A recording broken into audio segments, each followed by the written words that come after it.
Question है 5 years hence the father's age will be the 3 times the age of son.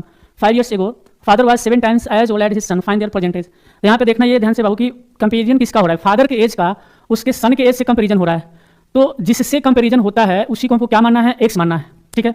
जिससे comparison होता है उसी को हमको एक्स मानना है। तो मानेंगे let the present age of his son be X years. मान लेते हैं उसके बेटे का प्रेजेंट एज एक्स है। तो कह रहा है कि 5 year hence, 5 year hence का मतलब होता है 5 साल बाद। तो 5 year hence फादर एज कितना होगा, फादर एज की अगर बात करें तो 5 साल बाद फादर का एज कितना होगा, एक्स, इसका जो लड़का का एज होगा वो x + 5 होगा। तो यहाँ पे लिखेंगे x + 5 इंटू में कह रहा है कि 3 टाइम्स, तो 3 से मल्टीप्लाई कर देंगे। दूसरा चीज़ है, दूसरा कंडीशन है कि 5 years एगो का मतलब होता है पहले father was 7 times as old as his son. 5 साल अगर हम पीछे जाए तो पिता का जो एज था अपने बेटे का 7 times था। तो यहाँ से लिखेंगे 5 years ago father will be, father's age equal to क्या हो जाएगा, तो x - 5। 5 साल पहले उसके बेटे का एज कितना होगा, x - 5 होगा। और उसके बाद क्या करा है 7 times, तो 7 से हम इसको क्या करेंगे मल्टीप्लाई।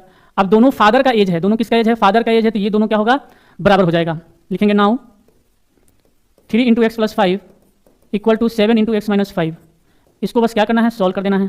तो इसको जब हम सॉल्व करेंगे तो 7x - 75, इसको सॉल्व करेंगे तो 15 को दे देंगे, 15 + 35 इक्वल टू 7x - 3x।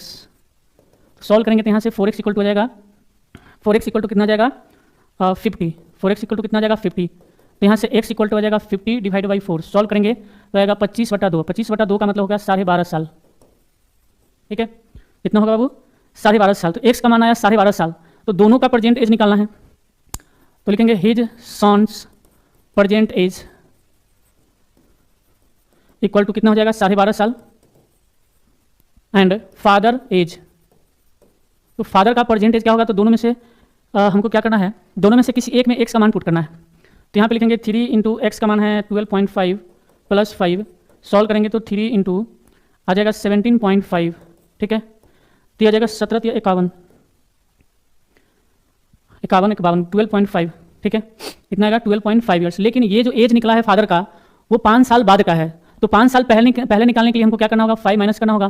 तो 5 माइनस करेंगे तो 0.5 और ये आ जाएगा 47। तो 47.5 ईयर्स कितना हो जाएगा उसका फादर का एज हो जाएगा।